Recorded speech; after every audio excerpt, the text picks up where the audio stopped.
Hey, thank you so much for being here. I appreciate you taking the time in an evening to go through this information with us. Before I begin, I want to introduce a new Planning Commission member, Jessica Lucidin, has just been appointed on the Planning Commission. And so her first meeting will be in October, and we're happy to have her on board.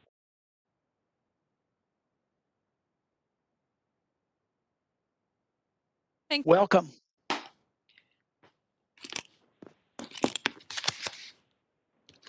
Okay, so there are some really important zoning changes that are going to be coming before your respective bodies in the very near future. Planning Commission in October, County Commission in November. And of course, these zoning changes are designed to help implement some recently adopted plans. Obviously, the Williamson 2040 comprehensive plan is the one that everybody's most familiar with. But not to be lost in this is also a very important plan that we did with the Triune community preceding the comprehensive plan. So we felt like with those zoning changes coming to you very soon, that a workshop between these two bodies would be helpful. My presentation is going to consist of first talking a little bit about where we've already been. I think it's important to kind of revisit the comprehensive plan and the Triune Special Area Plan and those important processes that took place and some of the key recommendations that are coming out of those plans. And then I'll talk about how we are in the process of implementing many of those key recommendations with the zoning changes that we are proposing.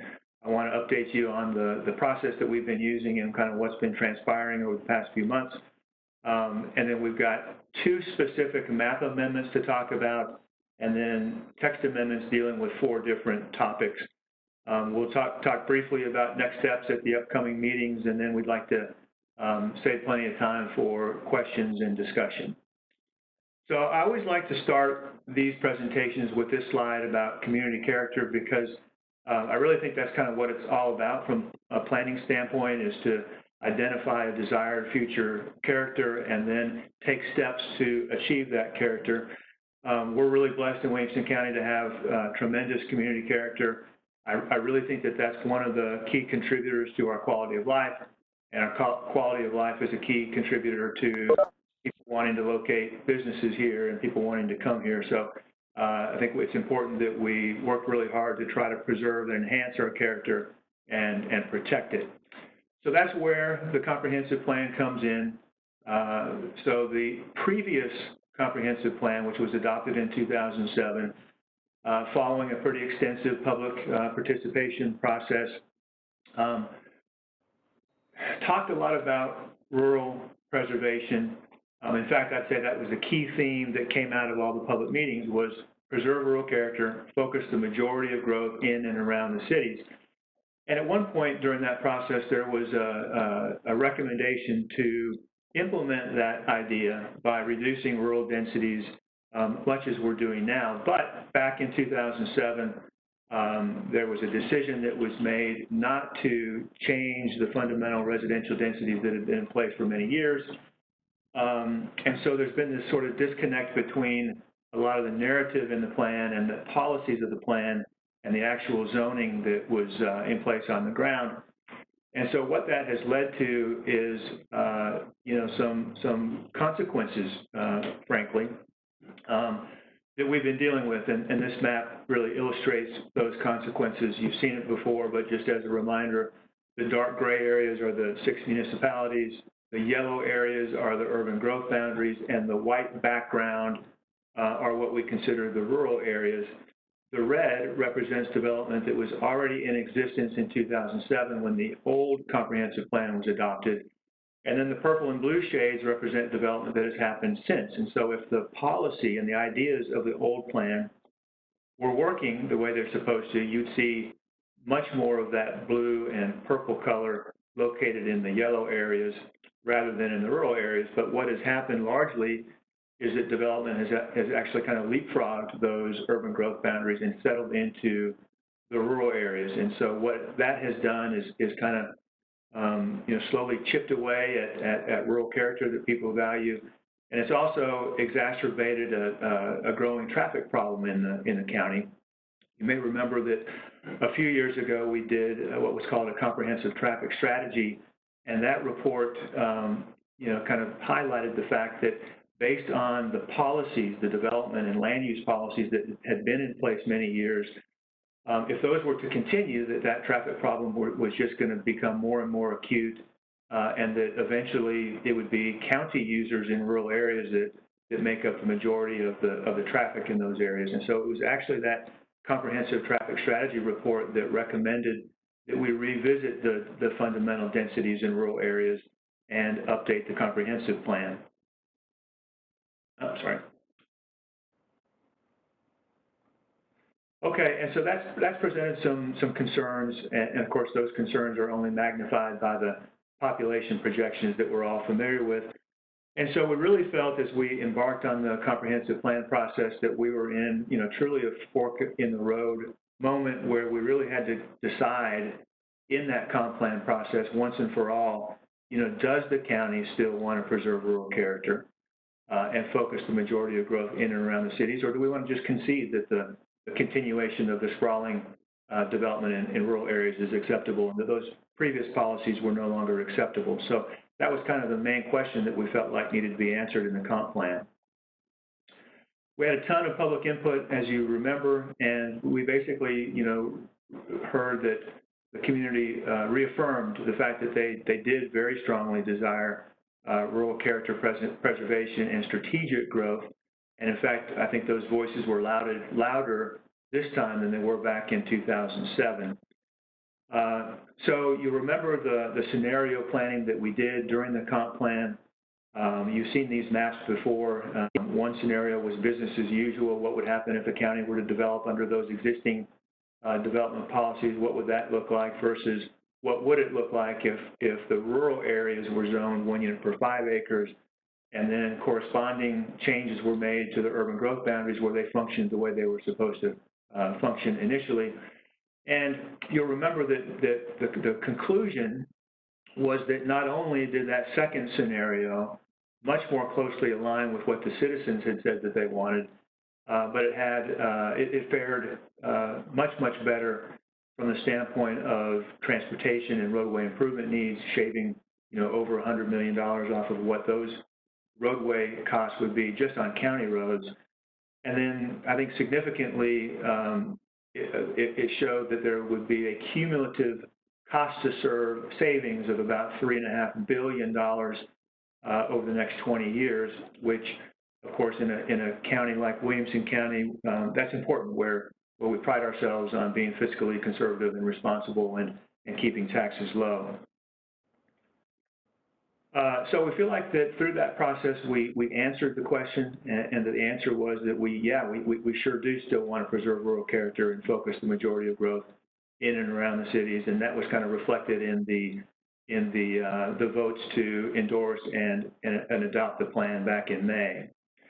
So real quickly, the highlights, the main thing, of course, and the one that's generated most of the discussion is the land use recommendation that the rural areas outside the growth boundary, so these green areas, be uniformly zoned 1 unit per 5 acres. You remember that most of the western area has been already zoned 1 to 5.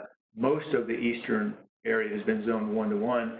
And the recommendation is that all of these rural areas outside of the growth boundaries and outside of villages and hamlets and so forth be zoned 1 to 5. And so one of the map amendments that we'll be bringing forward does just that. Another key piece of the comprehensive plan recommendation was to work with the various municipalities to develop a regional growth management plan for those urban growth boundaries. And so that's something that is going to take place too. In fact, we've already begun working to lay the groundwork for that process that will be unfolding over the next couple of years.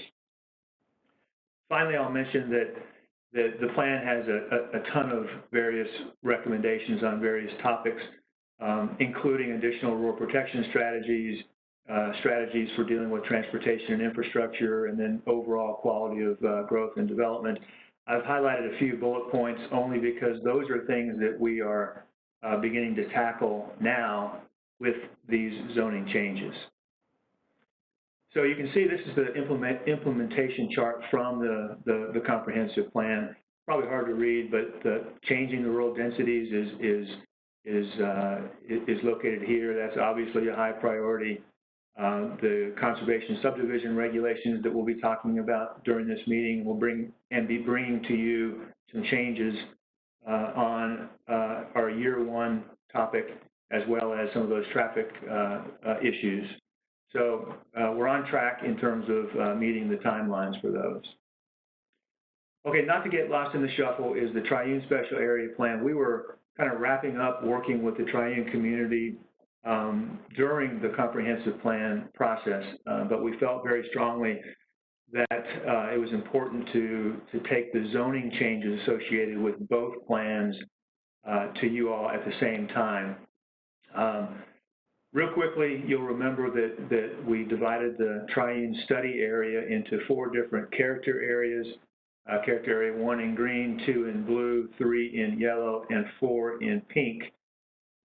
Character area 1, which is the largest area, the policies of the plan are very similar to the rural policies in the comprehensive plan, recommending low density residential and rural uses.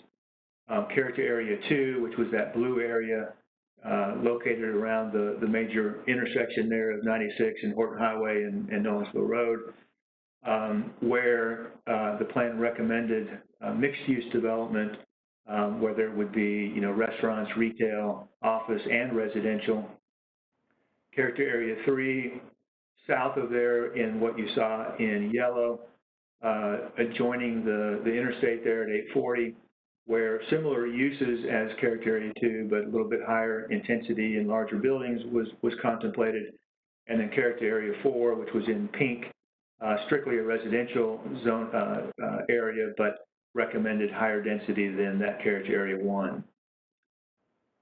Okay, so that's a quick overview of the plans. I appreciate you indulging me because I know that that's not new information for you, but I did feel like it was important to kind of revisit that because that's the basis for moving forward. So what we have been doing since March, when the comprehensive plan got adopted, is working on outreach, particularly to property owners. So during the comprehensive plan, obviously we heard tons of comments from property owners, but also, citizens and realtors and the like. But we wanted to focus this outreach mostly on the people who own property that would be affected by these zoning changes. And so in early July, we sent postcards to all the property owners who would be affected by this. I think there were about 4,100 postcards that were sent. And the postcard itself, which you can see here, directed people to a new page that we created on the county's website that was populated with a lot of information about the plans themselves, about the specifics of the proposed map and text amendments that we're bringing forward, and then probably most importantly, how property owners could participate and comment in that process. So we had that public feedback period in July and August where we gave people an opportunity to participate in a pretty wide variety of ways. Held some focus group meetings specifically with large property owners, with the home builders, met with 2 different subsets of the Williamson County Association of Realtors. We had a number of individuals just schedule meetings, phone calls, emails, a couple of physical meetings at the Ag Park. So we had a pretty good public outreach component to this at the beginning. So at the end of that, so after we got the public comment in July and August, we kind of sat down as a staff and kind of sifted through the various comments that we had received from people, mostly related to the zoning map changes, not so much to the text amendments, and determined kind of what, if any, changes ought to be made to that initial zoning map that we presented, and then prepared the final staff recommendations that we'll be bringing to you guys in October and November. Okay, so just a summary of the map amendments or the rezonings that are going to be taking place. This is what the plans recommended. So everything that is currently zoned Rural Development 1 would be Rural Development 5, and I'll show you a map here in a couple of minutes. Everything that has been zoned Rural Preservation 1 would be zoned Rural Preservation 5. Everything that has been zoned Suburban Infill and Conservation would also be Rural Preservation 5. And then the properties within the study area for Triune would be either Triune Character Area 1, 2, 3, or 4, based upon the geography there and the plan recommendations. A couple of points to make. The first is that we in the zoning map that we have prepared and are recommending to you all, we're not proposing that individual lots within existing or approved residential subdivisions change in zoning. So those would stay the same. So I wanted to point that out to you. And then the other thing to mention is that there was discussion at the comp plan stage that there may be, it may be appropriate to tweak some things when we got into this stage, that the comprehensive plan made certain recommendations on land use and zoning, but that there may be some special circumstances or some unique circumstances that may necessitate some adjustment. So that's the next thing that I'll mention. So we did want to give people an opportunity to talk about the proposal and to indicate what they felt like was appropriate. And of course, there was those discussions at the comp plan stage, but I wanted to stress that our goal and the charge that we feel like we were given was really to implement the recommendations of the comprehensive plan. So we didn't go out specifically looking for areas to depart from that, but we did want to have a process that was open, and we wanted to make sure that when property owners made comments that there was a forum for doing so, and we took those really seriously. Knowing that there may be some requests along those lines, prior to the public review period in July and August, we developed a set of criteria that would help guide us in our evaluation of those. We wanted to make sure that we had some objective criteria that we could use in any of those circumstances. So there were two scenarios that we felt may be appropriate, where if you met one of these, it might make some sense to at least consider doing something a bit differently. The first scenario would be if the property in question is immediately adjacent to either a hamlet area, a village area, or one of the proposed triune districts. And in addition to that, there are reasons related to the property itself. Maybe it's topography or geographic or environmental features, or the location of the roadway network in the area that makes the subject property have more in common with the adjacent district, hamlet, village, or whatever, than with the surrounding rural areas that would be zoned with a 1 unit per acre, 1 unit per 5 acre designation.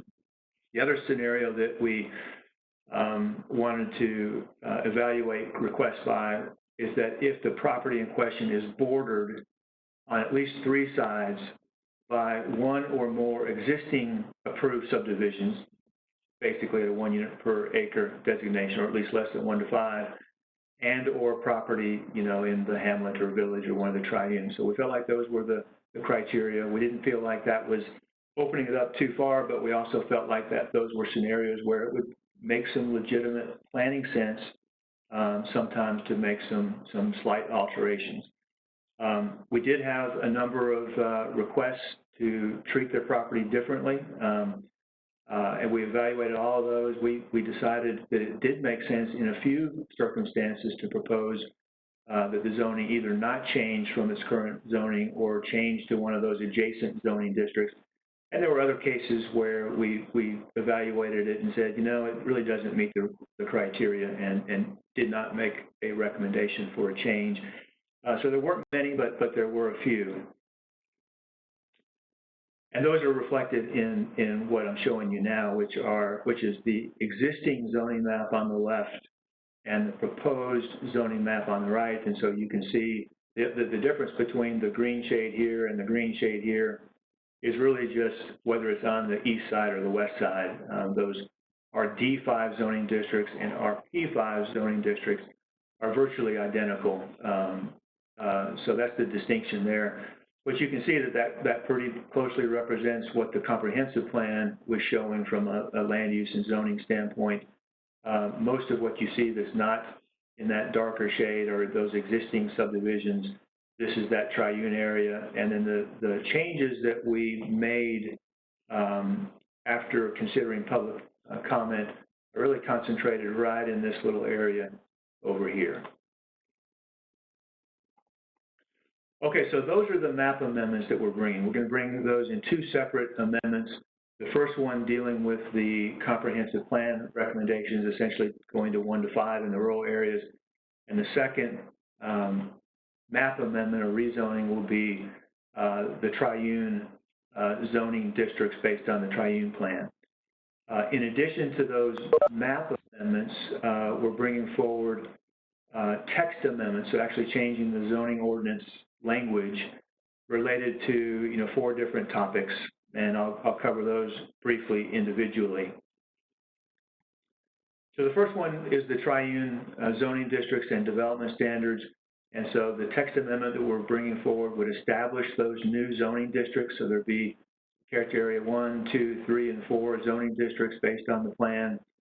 And then each of those zoning districts would have a set of standards that would have to be met. And so things like what uses would be allowed, residential density, non-residential building size, and there are a number of kind of design-related standards to help ensure that when development does occur, it's done so in conformance with or consistent with the concepts and the character that the community was looking for. So the next text amendment has to do with conservation subdivisions. I know most of you are pretty familiar with those what those are. Some of you may not be, and so I'll explain those real briefly. The image on the left represents what we would call a traditional subdivision, where the development property is pretty much covered with lots, and there's not a lot of open space, if any, to speak of. The conservation subdivision illustrated in the graphic on the right takes that same property and the same number of lots, but allows smaller lots concentrated in strategic areas of the site, and that allows you to leave very large areas of the site as open space. And if done well, I think conservation subdivisions can be a really good development tool, resulting in really good neighborhoods, resulting in a lot of open space and natural resource protection, and also very friendly to the development community in that the infrastructure costs can be concentrated in those smaller areas, and so it has the potential to be a real win-win. Having said that, I've always felt like it's difficult to do a good conservation subdivision when the underlying residential density is 1 unit per acre, and I think that we've seen that kind of borne out where we haven't necessarily been happy with some of the outcomes we've been getting with conservation subdivisions. We have made a number of changes through I guess over the last couple of years to the conservation subdivision standards, most notably significantly increasing the buffer, the distance between the perimeter of the development, and then internally where lots and roadways can occur. Those have been very positive changes. But the comprehensive plan recommends some additional alterations to the conservation subdivision regulations to help implement the plan. So I've highlighted the changes. Again, we've got a set of conservation subdivision standards now, most of which are very good. These are kind of in addition to what we have currently. The first one says that at least 25% of the open space that's provided within a development has to be land that's not required to be protected based on natural resources. One of the criticisms that we've heard about conservation subdivisions is that the open space is only what people are not allowed to build on anyway, like the floodplain or the steep slopes. And so a couple of things I'll mention about that. First, my response is usually, well, those areas are only unbuildable because our zoning says they're unbuildable. Otherwise you could build in floodplain or steep slopes. Having said that, we do think that there's merit in requiring that a certain percentage of that open space be on property that is not required to be protected based on natural resources.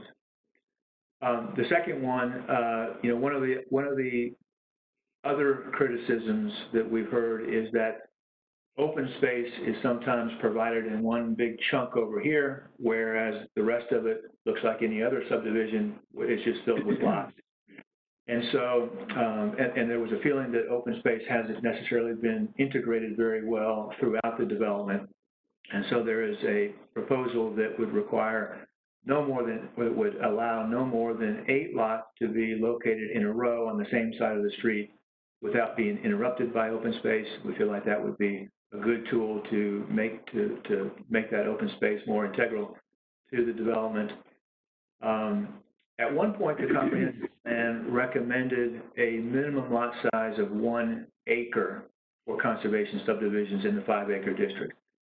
We took that out, though, based on some comments that we think were really, really good points and good comments. And so instead of that, what we're proposing is that there be an average lot size of 3/4 of an acre, but that individual lot sizes could be as small as 1/4 of an acre. So obviously, if someone was going to be providing some 1/4 of an acre lots, they would need to also provide some larger, 1, 2, 3 acre lots in order to meet that 3/4 acre lot average. And so we think that's a really good ratio and a really good idea that would result in some really solid, really good neighborhoods that we feel like would serve the county well and meet the goals of the comprehensive plan. There's a provision that says that any lot that's less than 3/4 of an acre would have to be located internally within the development, so those smaller lots would not be on the periphery of the development. Next text amendment has to do with family subdivisions. You'll remember that during the comp plan meetings and during some of that discussion, a number of people indicated that, yeah, they like the idea of 1 unit per 5 acres, but they were concerned about whether it's a family farm or just a property owner who wanted to carve out a property of less than 5 acres for a family member. And so we've addressed that as we said that we would with a text amendment that would allow that to take place if it's for immediate family. Immediate family being defined as offspring, stepchild, spouse, sibling, grandchild, grandparent, or parent of the property owner. This is one that we may tinker with a little bit more. In other words, as an example, we may want to say or step parent. But you get the idea that this would be an allowance or an exception just for an immediate family member, so it wouldn't be able to be kind of a way to circumvent the regulations. The lots that are created via this mechanism would need to be at least 1 acre in size, and the number of lots that you could create would be a function of the size of the parcel. And so we already allow multiple principal dwellings on properties as long as they're large enough.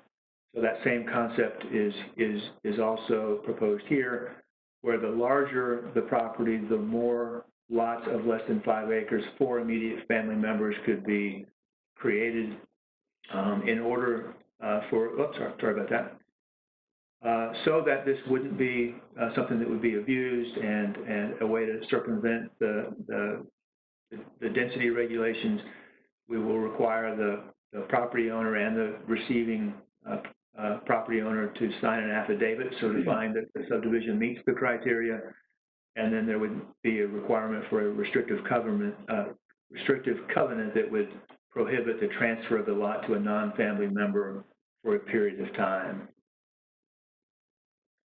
Okay, the last one, second to last one actually, deals with traffic sheds and traffic studies. I'm sure you're familiar with the term traffic shed. We've used it in Williamson County for many years, and I think it's served the county well in a lot of ways and had some good success. But it has been a source of frustration, mostly because it's pretty complex and so it's difficult to understand. And so I think that members of the community and the development community have felt that it was a little bit suspect, and frankly, with the 1 unit per 5 acre density, it would become obsolete anyway because the traffic shed limitations would default at 1 unit per 5 acres anyway. And so the comp plan recommends taking that out of the zoning ordinance and instead using traditional traffic studies to evaluate the potential impact of development on the roadway network. And traditional traffic studies are generally considered preferable anyway. I think they also can, I think, more successfully identify what those deficiencies would be and what therefore the requirements would be on the development community. So this amendment would eliminate the traffic shed methodology and simply relocate some existing provisions related to traffic studies from one article to another article. And then finally, there will be a text amendment related to what we refer to as transitional rules.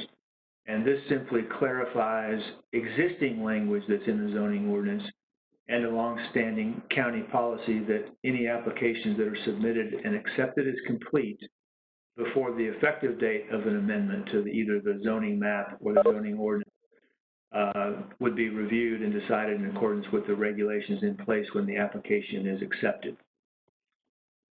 So those are the map amendments and the text amendments that we'll be bringing forward. From a timing standpoint, well, first let me mention that in addition to the outreach that we did in July and August with property owners, we're in the process of doing the public notice for the public hearings that will take place, Planning Commission in October and County Commission in November. And so I think today, as a matter of fact, another round of postcards went out to all of the affected property owners and all owners who are adjacent to the affected property owners. And so I think there were maybe 6,500 or so postcards that are going out today, and maybe some of them will go out tomorrow. Notice will also be running in the newspaper on Sunday. I sent an email blast to email addresses that we had in our database who have been participating in the triune plan and the comprehensive plan update. We've updated the information on the county's website so that people can go there, learn about the public hearings, see the proposed zoning map and the proposed text amendments.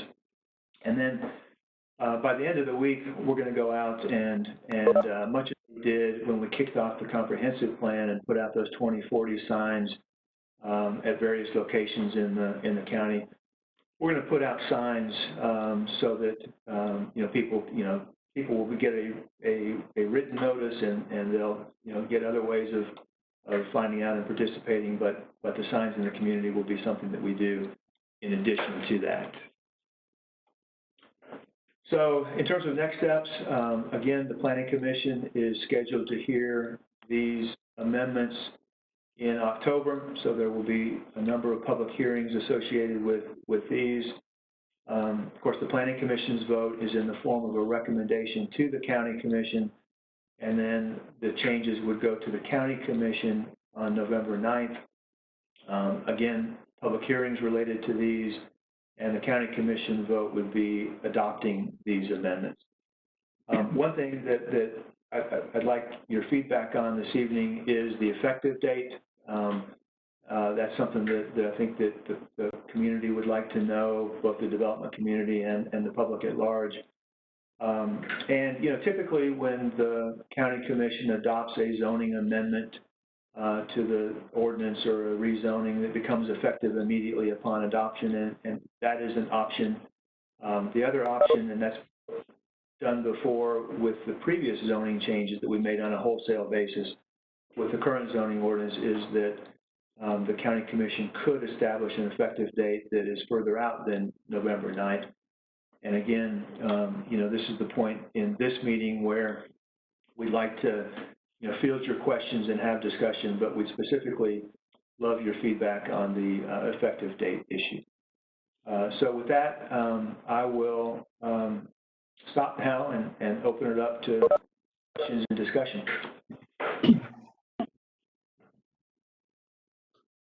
Hey, Mike, this is Chad's story. I guess I'll start it off.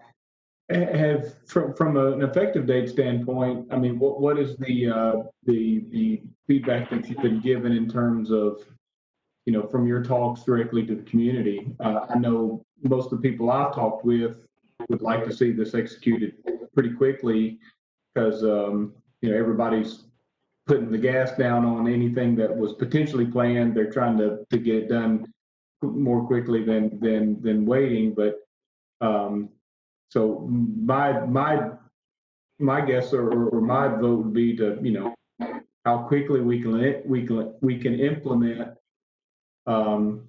these changes. But what is the conversation that you've been having in general?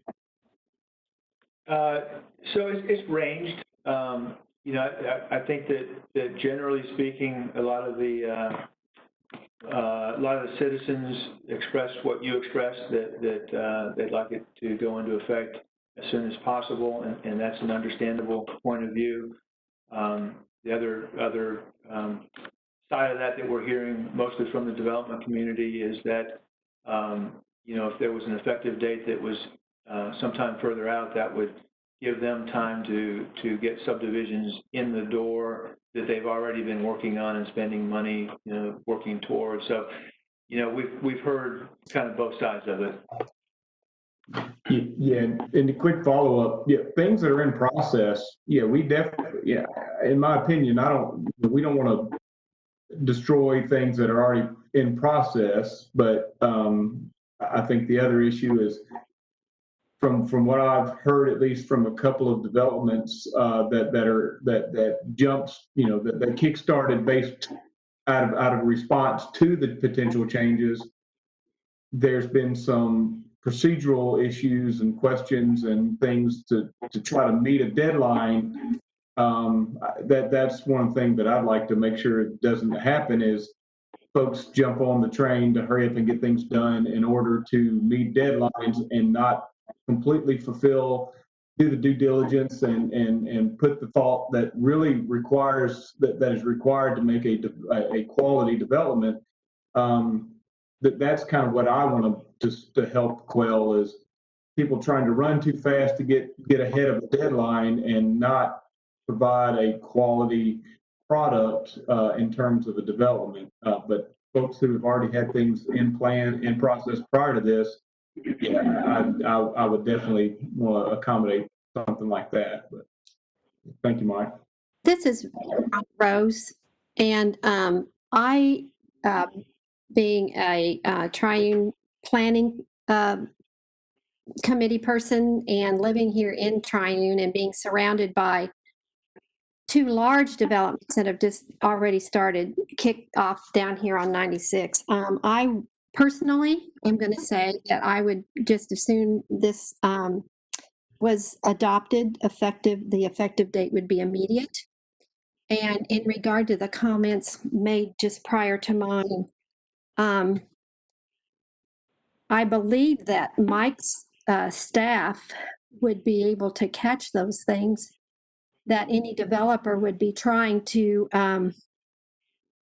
kick in quickly to meet standards, and that I don't think anything would get by them that would cause something to be substandard and not what we would consider to meet the requirements of the plans that we've adopted, the 2040 and the Triune community plans. So that's what I would have to say about that. Commissioner Smith here. As long as there's precedent for the plan being effective immediately as it's passed by the county commission, I think that's in my mind, the appropriate thing to do. If you try to push it out 2 months or 4 months or 6 months, what you create Yes. is just a land rush that would cause a lot of problems for everybody. And this is a process that has been in the works for a number of months already. Everybody should have had plenty of notice that this was coming.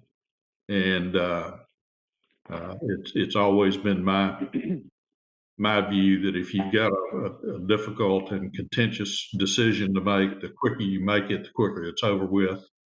And the longer you prolong it, the more problem you have with it. Yeah, Mike, just Commissioner Lawrence. A couple of things. You know, back in the March meetings, you basically said to the constituents that were there that we would be able to work with those landowners who already had land in the mix. So, and I think you've already been doing that through most of the summer. And normally we would have already voted on this if it hadn't been for the coronavirus epidemic. We would have voted on this in June. So they've already had an extra 4 months to get their plans in if they were already working on something. So I know you have been working on some, and you've met with some landowners during the summer. How many projects do you think would be grandfathered right now if we went ahead and voted on this in October and November? Commissioner Lawrence, there have been 2 or 3 that have been submitted and approved during this interim time. We've got a couple developments that are on the Planning Commission agenda. Let's see, I think there's a couple in October, and I anticipate there being some that'll be submitted, 2 or maybe even 3 additional ones for the November Planning Commission meeting. And remember that the current language and the current policy is that if they submit a complete application before the effective date, then that can be continue to be processed. So there have been some already, and I would say somewhere in the neighborhood of 2 or 3 that I can think of that have not yet been submitted, that I anticipate doing so before November 9th. Okay.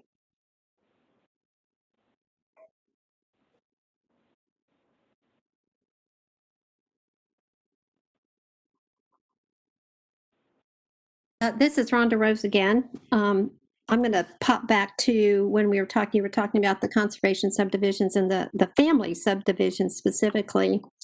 And there was that 15-year cap that was put on that for that not to change for 15 years. How was that, the number of years determined? Yeah, so Rhonda, we looked at what other jurisdictions around the country did, and the other thing that kind of factored in is that as you know, the recommendations of the comp plan are to revisit the plan policies on a 5-year increment, and so 15 years would also provide a couple of revisions to the comprehensive plan. I don't think that there could be an indefinite. In other words, I don't think you could say you can never do that. And so 15 years based on our research seemed to be an appropriate number. Thank you.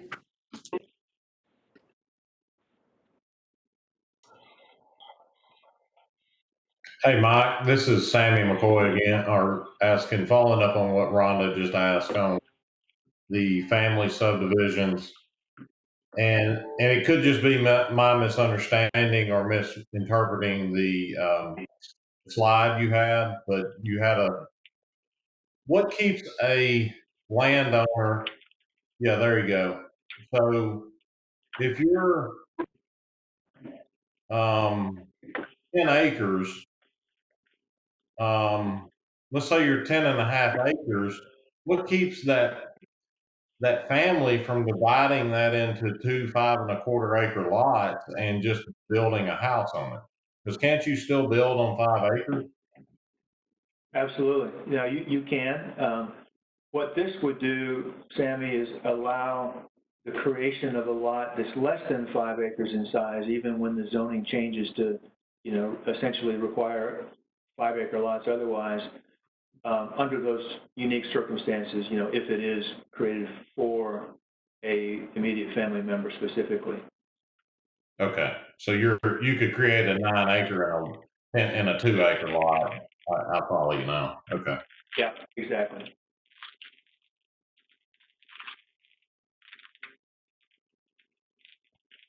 And while I've got the mic on, I'll just ask this. When you bring this to the planning commission, are you going to is there going to be a date recommendation involved then? I assume it's nothing that the planning commission has to develop a date recommendation in the meeting, right? Ultimately, the effective date would be, determined by the county commission and would be part of their resolution. I think the planning commission can certainly recommend to the county commission what that effective date, what they think the effective date should be, but ultimately that decision would rest with the county commission. Yeah, and I think that's good. I mean, personally, it's not we're not elected officials, so we're appointed officials, and so I think that's a good spot for that to reside, people that are in contact with their community constituents. So sounds good. Hey, Mike, this is Jennifer Mason. I have a question about the family subdivisions. Yeah. So, for example, if somebody owned 9 acres, under this analysis, they could only create 1 additional lot. So if they had 2 kids and wanted to keep 3, give 3 to child 1 and 3 to child 2, they couldn't do that because that would be 3 lots. And under this lot, you're only allowed 1 additional. Am I understanding that correctly? You are in that scenario. You could only create 1 additional for a family member, but that's 1 additional lot that you could create otherwise. So that's why we felt like that in order to make this allowance, but still meet the spirit of the comprehensive plan and not have it result in the density getting kind of way out of whack, that we felt like having the number of lots that you can do under this method be based on the overall size of the property would be appropriate. But yeah, you are looking at that correctly.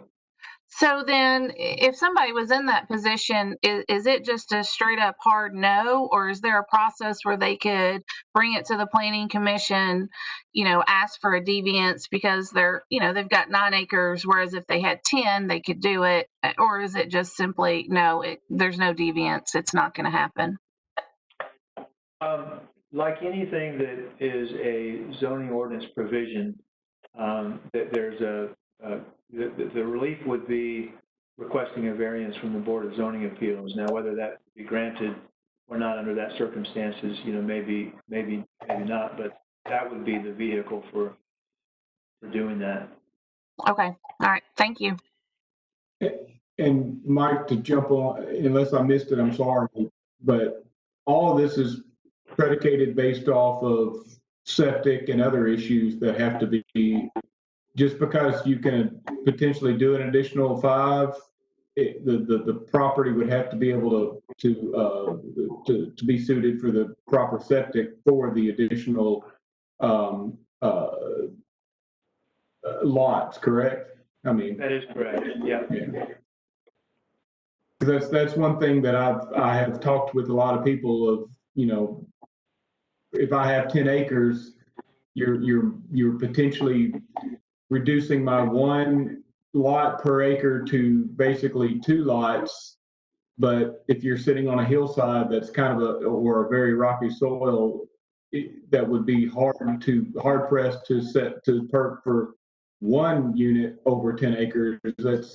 That's part of what you guys have been doing a good job with. So yeah, I wanted to point that out and verify that. Yes, sir. Mike, this is Don Trohan. I'd like to ask you a question on as far as the bordering property to a subdivision. or a village, if they come in and they ask to change the zoning of the density on their property because they are close to a subdivision, then the next parcel past them, can they come in for the same thing and work, keep going out? Yeah, that's a really good question, Don. I'm glad you asked it. So we saw this as a kind of a one-time thing, because remember what we're doing is we are presenting to you all a proposed zoning map based on implementing the recommendations of the comprehensive plan. And so these criteria that we developed are to develop our initial zoning map that will get adopted. And so that's where we use that criteria.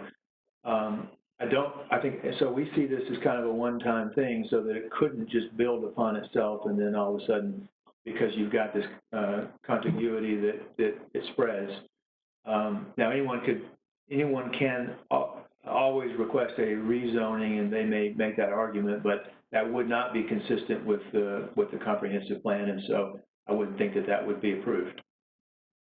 Okay, thank you. And the other thing I wanted to ask about, as far as the family subdivision, they still can come to the zoning appeals board and put a smaller house that's not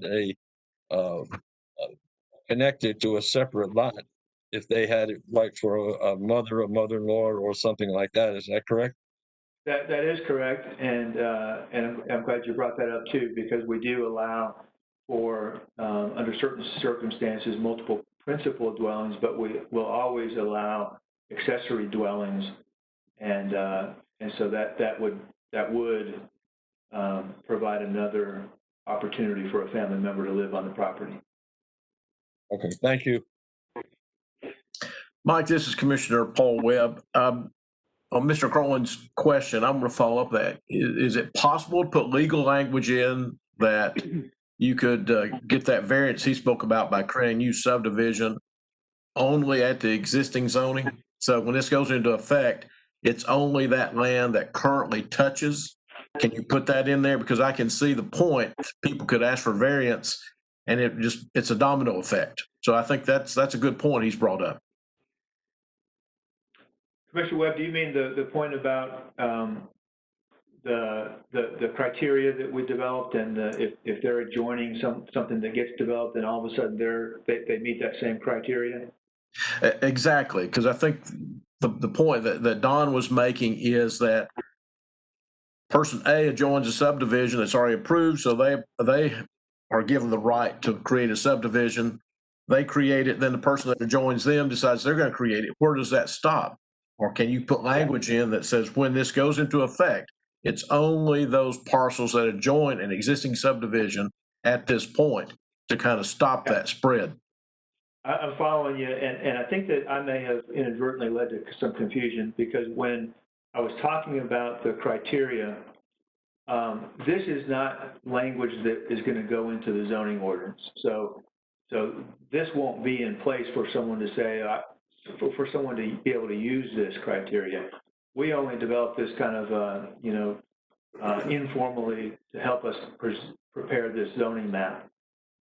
So I don't think that would be something that people could point to say that they, should also meet that criteria. Okay, thank you for the clarification. Yeah, thank you. Hey, Mike. Yes. This is Eddie Sanders. I've got a question. Do we have enough land in our urban growth boundary to accommodate the potential growth, or did you add any more properties to the inside the municipality urban growth boundaries? So when we did the analysis for the comprehensive plan, it did show that the urban growth boundaries can handle growth. The two scenarios looked at overall dwelling units, and I think there was some reduction under that second scenario that was ultimately selected in the total number of dwelling units in the county, but it wasn't significant. And then the other thing to mention is, as I said, one of the key recommendations besides changing the rural density is to work with the cities on those growth boundaries. And so it's likely that over the next couple of years, those boundaries would get revisited, and there'll be an opportunity to adjust those one way or another in order to meet the needs of the community. One other question on the family amendments, you might say, on the property. Of course, that 15-year commitment to not transferring it outside of a family member can get a little touchy sometimes if life happens. And whether it's you build a house and you can't make the payments and somebody forces you to it, or other areas, I don't know, would that be in something that would be an appeals board or something?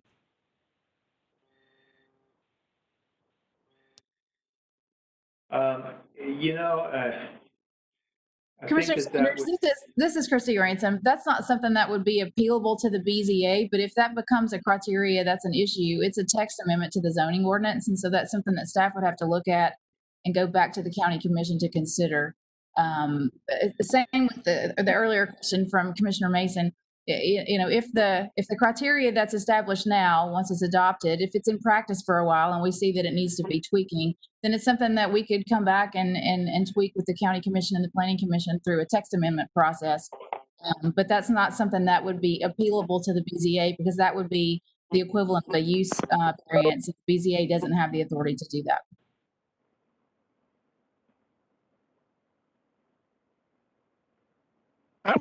I think following up on, this is Commissioner Tommy Little, following up on Eddie's question, I think what kind of asking, what happens if a bank forecloses on a property that's on a family that says you can't non-immediate for 15 years? What would happen then? Well, that's a very interesting question, Commissioner Little, and we'd have to see if the bank would be compelled by our zoning ordinance to then sell it to another member of the family. But that's something I'd be happy to research for you. Hope it wouldn't come up, but I could see down the road where it might somewhere. So I understand. That's a good question.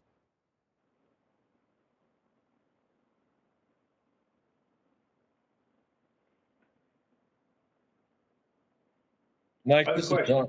Don Trowan again. Yeah. Following up on that, would it be possible for in a family situation for someone, it stays in their name, but it could use it for rental property? The way this is worded, yes. Because the covenant would just prohibit transferring the lot to a non-immediate family member.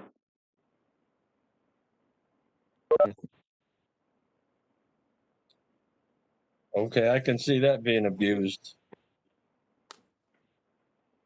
Thanks.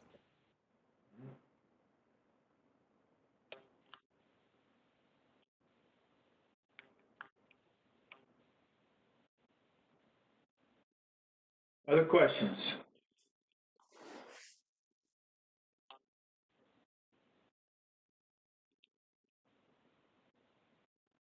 I have another question that's somewhat related to the urban growth boundary issue. You know, that's been a sore subject as part of this discussion, actually, because in the time we were working on this, there were several pieces of land that both the Spring Hill and Franklin took in that were outside the urban growth boundary. And the whole idea of the contiguous property, I could see Commissioner Webb's question there being a very valid question, because that's the issue with the urban growth boundaries right now. It's the way the law is written, it's being completely abused.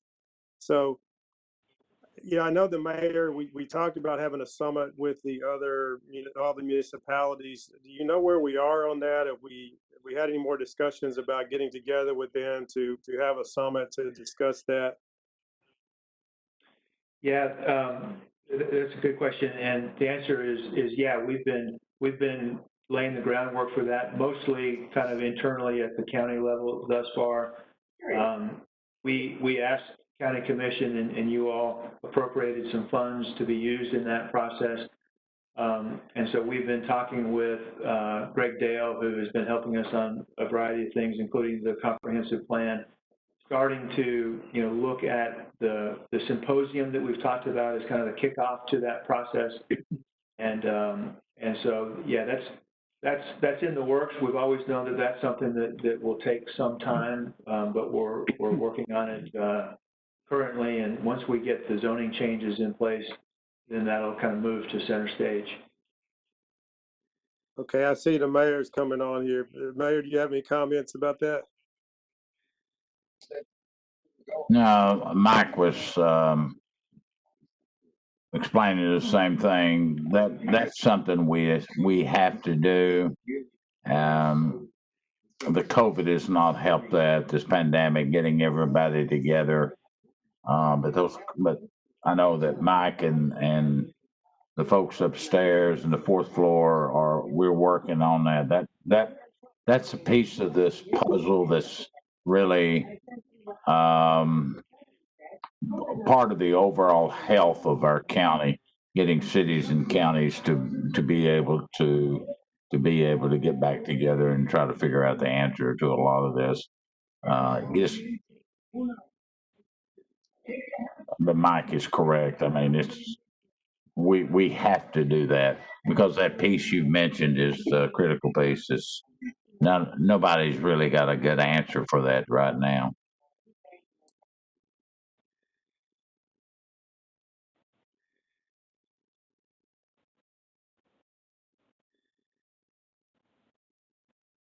Mike, this is Jessica Lucigen. I had a question on the map amendments where you said the staff looked through requests for exceptions. And I'm just curious if there were any large parcels that ended up getting an exception on that map amendment, or what the story is on those that qualified.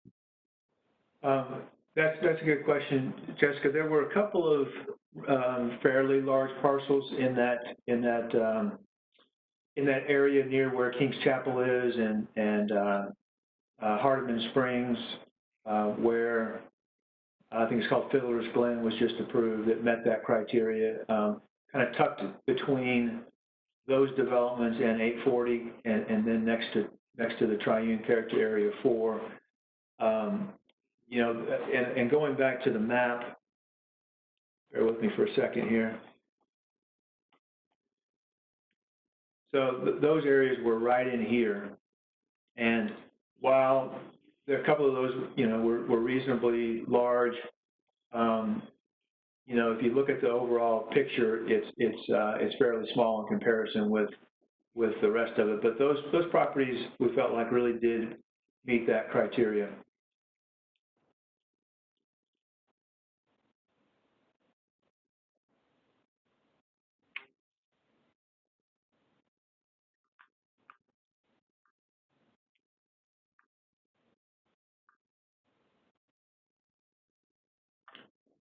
Other questions, comments?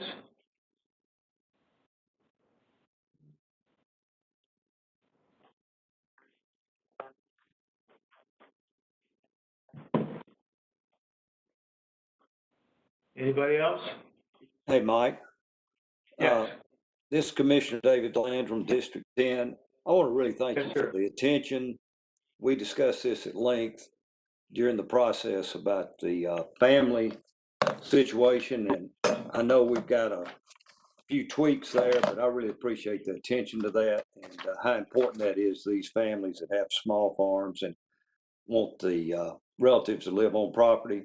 So thanks for looking at that. And overall, I think y'all have done a good detailed situation here and pretty exciting for the county. So I appreciate all the efforts of you and staff. So thank y'all very much. Thank you. Hey, Mike, Yes. this is Eddie Sanders again. I got one more question on the conservation subdivisions to where you'd have 25%, I believe it was, of usable property that would be designated for open space. And my problem with that is the fact that you're kind of not using your natural resources to the, and you're wasting your natural resources on at least having a buildable site and not being able to do anything with it, which winds up moving to some other place more than likely. Yeah, I understand that comment. One thing that I think that will help that a lot, Eddie, is that with the 1 unit per 5 acre and the allowance for lots to be as small as a quarter of an acre, that should result in plenty of land that could meet that criteria, the 25% criteria, and still get the lots in most cases. I'm sorry? I thought that was a comment. But I think that some big ones, but I sprayed them. I should take care of them. But Mr. Sanders, I think that would take care of your concern. All right, thank you, Mike. I think somebody's not muted. Problem here, but thank you. You bet. Thank you.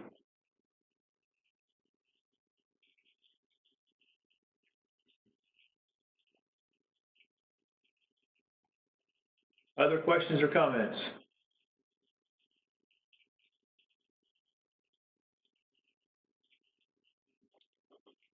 Well, if there aren't any, I'll just close by thanking you again for your time this evening.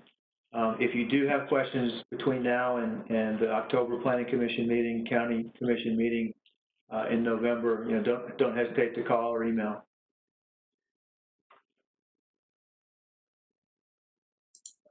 Thank you, Mike. Good job. Yeah, thank you all. Thank you all for your good work. Appreciate it. Thank you, everybody.